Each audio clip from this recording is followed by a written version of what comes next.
Assalamualaikum warahmatullahi wabarakatuh. Perkenalkan, kami dari kelompok 1 FA2 yang terdiri dari Alfio Fitrah Irawan, saya sendiri Ano Adisya, Cindy Nuraini, David Satyagraha, Reta Agustin, Sahid Raja Al-Muntazhar, dan Zahra Takiyah Balkis.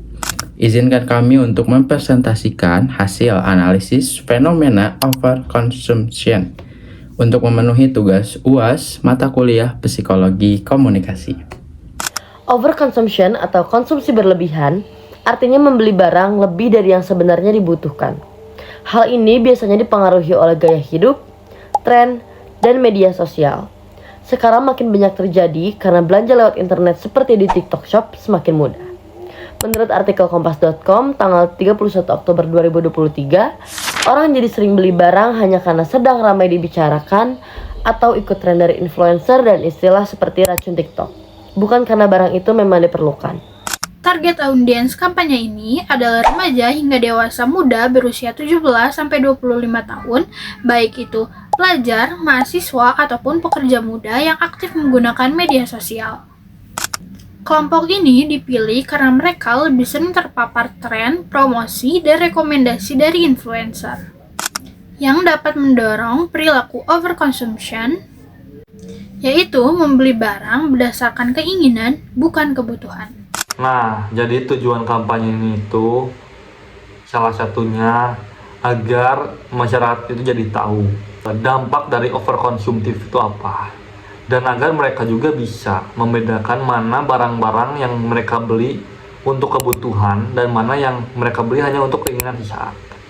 Nah, jadi tujuan kampanye ini juga agar si masyarakat bisa lebih berpikir kritis dari dampaknya media sosial, seperti misalnya promosi, atau mungkin tren-tren yang sedang viral, atau mungkin ajakan-ajakan influencer yang ingin mereka membeli barang-barang yang mungkin nggak mereka butuhkan.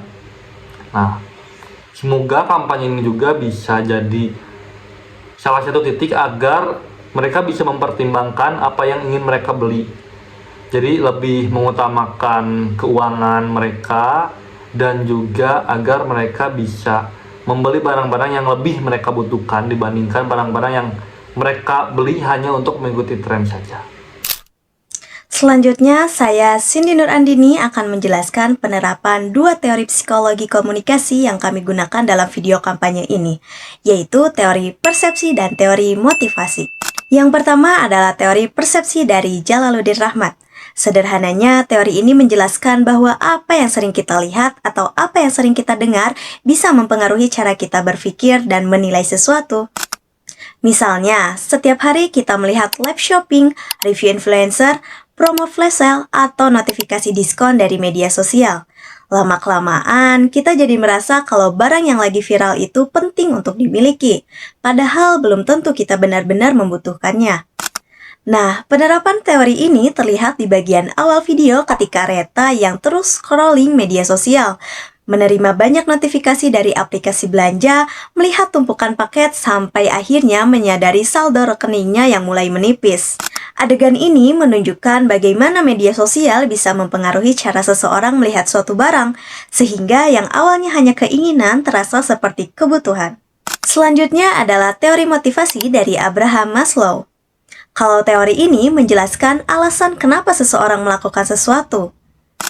Dalam kasus overconsumption ini, orang sering memberi barang bukan karena memang butuh, tetapi karena ingin mengikuti tren, ingin merasa tidak ketinggalan zaman, atau ingin diakui oleh lingkungannya.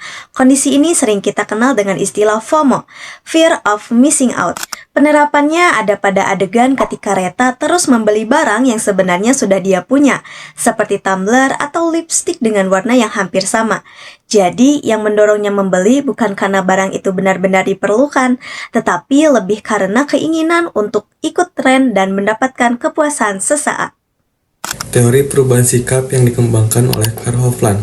Secara garis besar, Hofland menjelaskan bahwa sikap seseorang tidak bersifat statis, melainkan dapat diubah dan dibentuk kembali melalui proses komunikasi yang terstruktur yang kita kenal sebagai komunikasi persuasif.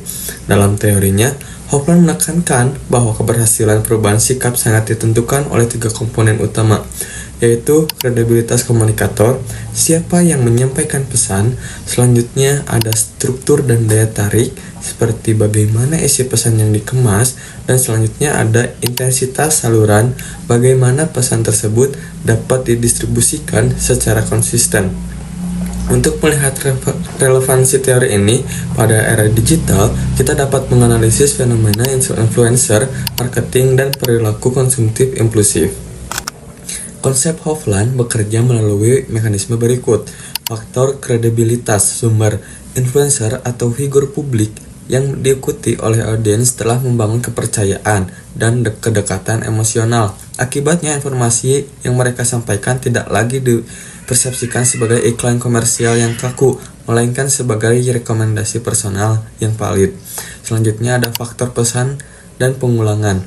Pesan persuasif dikemas secara menarik, visual yang estetis, dan disampaikan secara konsisten serta berulang-ulang. Efek terhadap kognisi. Terpaan pesan yang intens dan berulang dari figur yang dipercaya ini secara perlahan mengikis skeptisisme atau pertahanan logika audiens. Sikap awal audiens yang cenderung netral atau rasional bertransformasi menjadi afeksi positif yang pada akhirnya manipulasi perilaku adaptif berupa dorongan impulsif yang melakukan pembelian impulsif buying. Kesimpulannya, teori perubahan sikap dari Karl Hofland membuktikan bahwa efektivitas komunikasi persuasif bergantung pada integritas antara kredibilitas, sumber, dan konsistensi penyampaian pesan. Dalam konteks modern, kombinasi ini terbukti mampu menggeser dominan kognitif dan afektif audiens hingga menghasilkan tindakan konatif yang instan. Intinya, pesan utama yang ingin kami sampaikan adalah fenomena overconsumption memiliki dampak negatif. Karena itu, kita perlu membedakan mana kebutuhan dan keinginan, memperkuat literasi digital, dan menunda pembelian.